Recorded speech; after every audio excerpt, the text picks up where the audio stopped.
think we certainly all can recognize that we still have challenging times ahead. We certainly recognize that the economy is still yet to really recover. Much of our hotel inventory is still not even started construction or reconstruction. So I have the same concerns about our economy as all the other members of our community. And the related unemployment. We recognize that many individuals have been forced to change careers. You know, they've had to move from hospitality sector jobs to reconstruction jobs. And certainly I think anyone who takes a drive around the island can see that there's still certainly many homes and businesses that need to repair, much less strengthen for the upcoming, for our current hurricane season. However, I would say that, and I think, you know, the minister touched on it briefly, I applaud you reaching out to Turning Point, and it really does show that our ministries cross over and overlap in our responsibilities, and I think that through the collaborative efforts through the Ministry of VSA and all of the other ministers, actually every ministry has a role in terms of the projects that individual ministries move forward, as well, of course, as local stakeholders and international stakeholders. But, you know, the ministry, and I think as you take the moment to reflect and look at, you know, what have we done in the past year, I think that a lot has been done, and that with the collaborative effort of all of the stakeholders, that we've been able to roll out a number of programs that have been aimed at helping the most vulnerable in our community. As our Minister of Finance will testify that, you know, we don't have enough resources to do all the things we would like to do, and so we have to make choices, and obviously our focus is to make sure that the most vulnerable in our community have the assistance that they need. And if you look back, the basic food voucher, or the basic necessities voucher, which is known as the food voucher program, we rolled it out as soon as we could after Hurricane Irma. That program has since come to a completion, and we're in the process of creating a report in terms of how the money was spent and what kind of results we had out of the program. Our reintegration shelter, as a matter of fact, I noticed last week, I think it was the St. Martin Development Fund handing over the keys to a house, but actually as you read the article, I was very happy with many of the things it said, in that this was a family that started out in the Festival Village and then moved into our reintegration shelter, a project that the Ministry of VSA has put a lot of effort into. And there, with the support of the Dr. J Foundation and the social workers, helped to connect him to resources and to the St. Martin Development Fund program in order to get his house rebuilt and eventually move out. And that is exactly the idea behind our reintegration shelter, is that we bring people in who are in need. We give them a decent place to live, a quality of life, but we also help them to move on with their lives and reintegrate into the community. So far, again, very happy with the results of that. We do still have space, of course. Financial aid, medical aid, legal aid, you know, these are all programs that, of course, have seen some increase in utilization, meaning that there are people who are now in more financial difficult times and they've requested financial assistance. After Hurricane Irma, we came with a shorter program. In other words, we would give 6 months assistance, but we would give those decisions earlier and with less scrutiny, let's say, or less bureaucracy in order to make sure that we could really help those who were in need.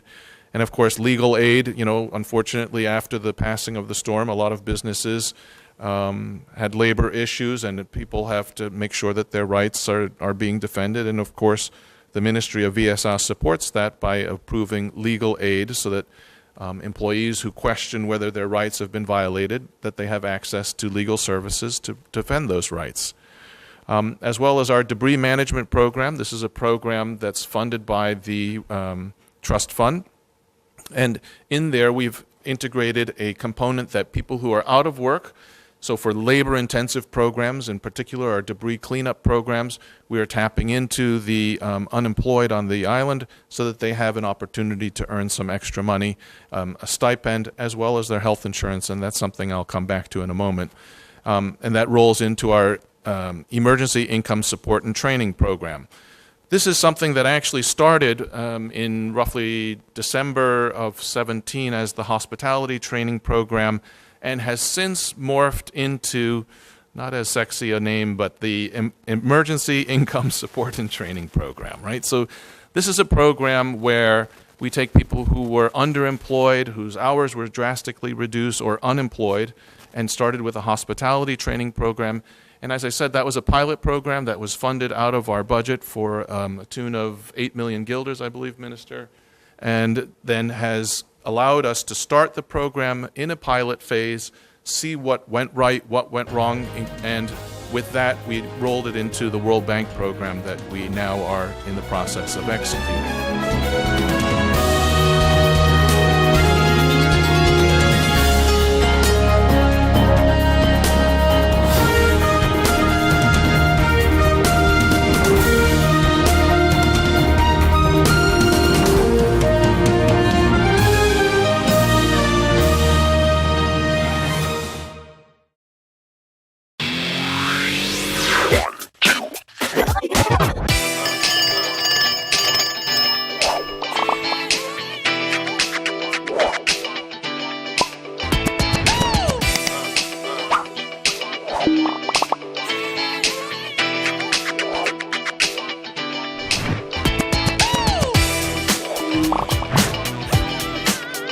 Tell them, connecting you. GEBE has been faithfully serving the communities of St. Martin, powering your home and our economy. Come rain or shine, our qualified team of professionals are working hard 24 hours a day to provide you and your family with safe, reliable electricity and water. We use the latest technologies and test our products daily to maintain the highest international standards. Our friendly staff is always there to assist you, whether in person, over the phone, or online. We are committed to constantly improving our products and services, making them more efficient, effective, and environmentally friendly to serve you better today and our next generation of clients tomorrow. GEBE, powering a brighter future. Our friend Megawati is here with tips to save you energy. 1. Turn your airco temperature up. 2. Use a ceiling fan instead. 3. Buy energy-saving products. Save some green with NVGE. Hello, St. Martin. My name is Jose Helaga and I play basketball. I have organized basketball events in St. Martin. Sport matters to me because it makes everybody come together in unity. So I challenge the businesses community to step up for sports and help us rebuild and repair our facility. I'm also asking the community to nominate local businesses in your area to take on the challenge and step up for sport because sports matter. Check out the Department of Sports SXM Facebook page for more information. Hashtag Sport Matter, hashtag Are You In?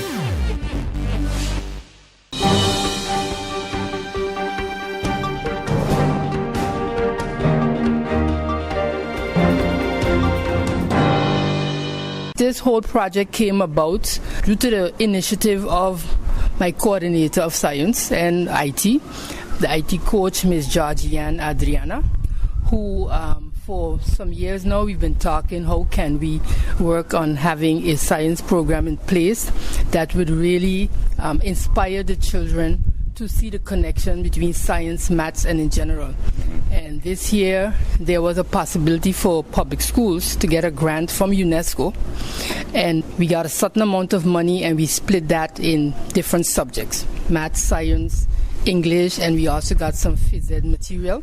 And so we are now have reached to the point where two of the authors of the book, Mission Science, is here to give a training on how to use these books in the schools of the in the various schools of the in the various public schools.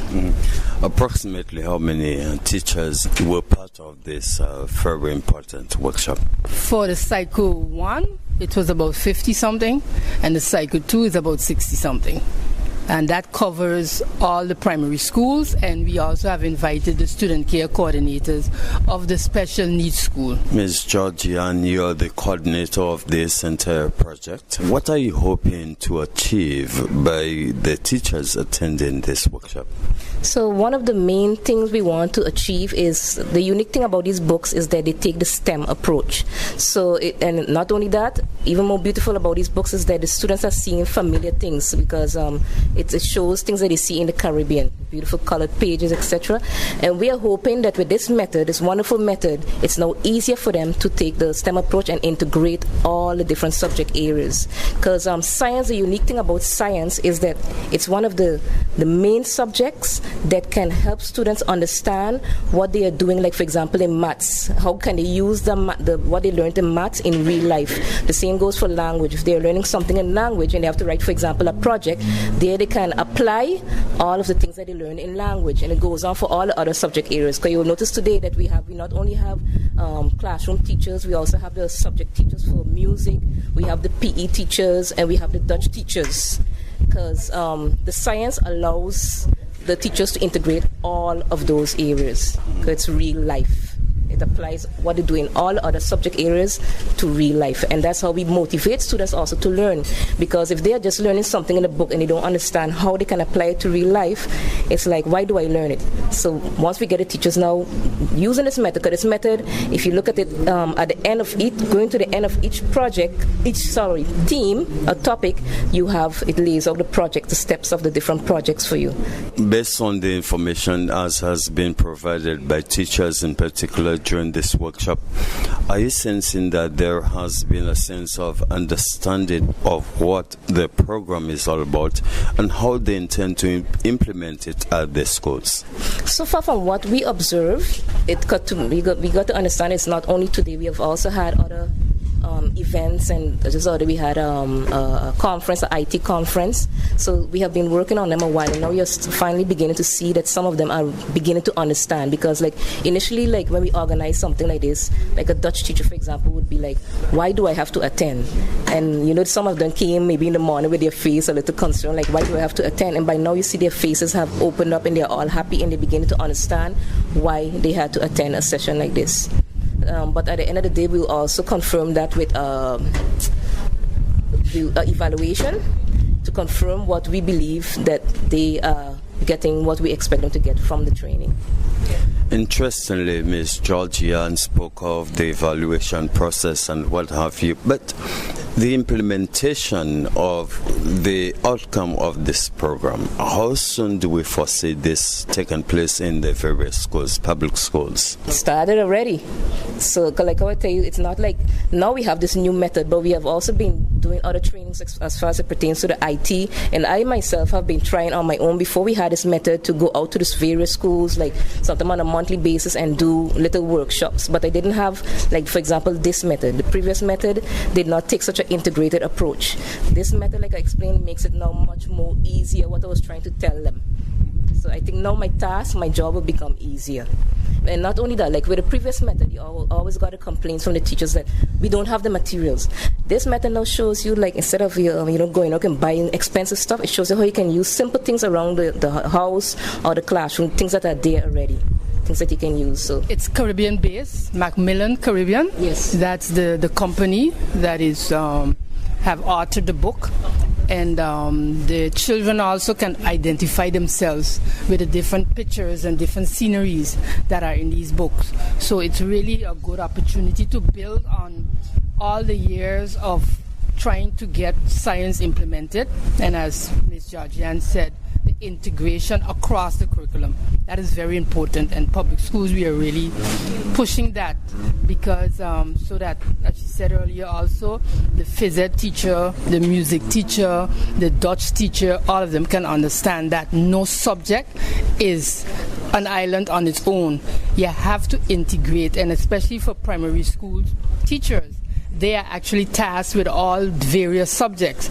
So this gives them now an opportunity to make the links for the students and to give the children a better opportunity to enjoy really doing experiments and projects, something that Georgian and us have been trying to push over the years. And hopefully now, as she said, that our teachers will understand that it is something that we need them to work with us on. And I really want to thank the UNESCO. I really want to thank the ministry also for also accepting the project and putting it out there so that once again the public schools can get an opportunity to experience some new innovations in education.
Ma. How you doing? You busy? I hear, just paying some bills, taking care of business, you know what it is? I know, you're doing your online banking. I don't have to stand in those long lines to pay bills. I can transfer when I want. I can check my account wherever. It's like the bank open 24/7. I even here checking the statement right now as we're talking. How's Miami? Well, that's why I'm calling. I'm finishing up a few songs now, but I'm afraid that studio time might be more than I thought.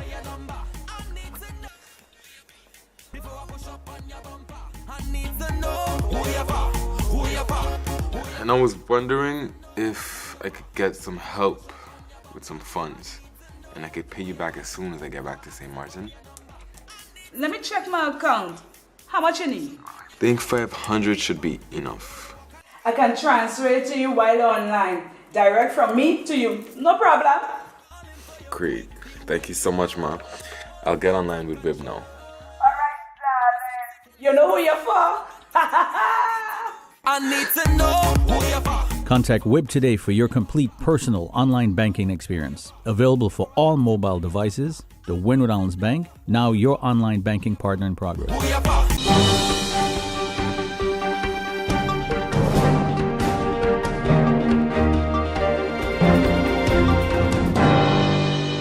Just to make sure that it's very clear, the program, the law program, is the University of Curaçao's law program that will be housed at the University of St. Martin, right? And all the registration and the qualifications or the acceptances of that goes through University of Curaçao. It's just being housed here for people in St. Martin to apply and to get into that program. So all the classes will be here, and so it's not the USM that's making the criteria or making the decision on the applications. That's all through the University of Curaçao. All right. When it gets to the pre-law program, once it's approved and everything's in place, then that becomes a USM program, and that is a feeder into the University of Curaçao's law program, so that the individuals on St. Martin can get their law degree, and the law degree would be issued from University of Curaçao. During the registration process of the law program of the University of Curaçao, is a representative of Curaçao on St. Martin to ensure that the proper information is divulged to those persons who are interested in the program. Yeah, well, as the President said a little earlier on, we have the representatives from the Registrar's Office was here on Friday, and they had all the information and direct contact with University of Curaçao for any information that they couldn't provide right away. So there was somebody from the University of Curaçao here. On Thursday and Friday, there will also be somebody from the Registrar's Office from University of Curaçao here, using the premises to get as many applications in as possible. Right. There was also a seminar for the people that were interested last night, housed here for people to be to see in using the blackboard and the way some of the classes will be taught, and that will I'm assuming will happen again. If I may ask you, what does that spell out for the financial situation of the USM? How do you stand to financially benefit from this program? Well, there's a number of different ways, because with the university, first of all, with the University of Curaçao's law program and our association with that, we will be able to get people into the pre-law program that we're going to be introducing in the coming January. Now, the dean and the president would be the ones to talk about the academic side. Financially, that program would be subsidized by the government, of course. So that will help, because obviously having somebody in a pre-law or having somebody in a program where you can't offer the actual certificate for a law program or a bachelor's or whatever it is, you have to associate yourself with a university that can. So the association would be the University of Curaçao. So the feeder would be the pre-law program, and that is a University of St. Martin's program. University of Curaçao will also be using our premises, etc., so there will be some financial compensation that has to be arranged.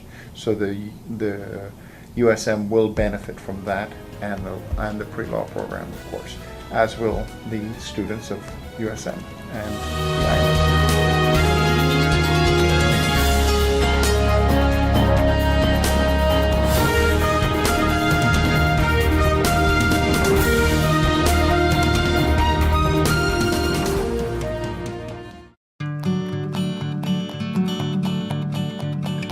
It's been said that behind every door, possibility awaits.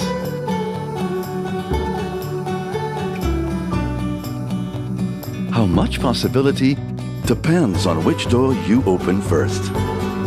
Every day, we help our customers discover the possibilities in their lives. It all starts with a conversation.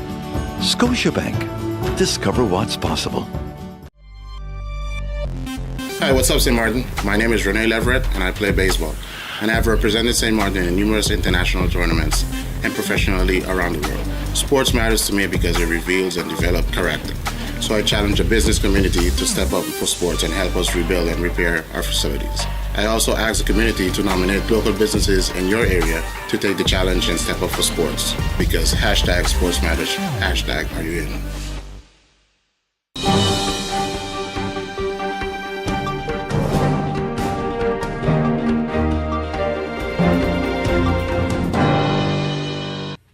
MP Duran, you wanted to ask some additional questions. Thank you, Mr. Chairman. I do have a few questions that I missed in the previous round. I noticed here in the documentation that we received concerning this subject, the physical deportations that were executed in 2015, they stop at 2015. Now, my question to you, has the ministry noticed a rise in Venezuelan deportation in the last year? If so, how many?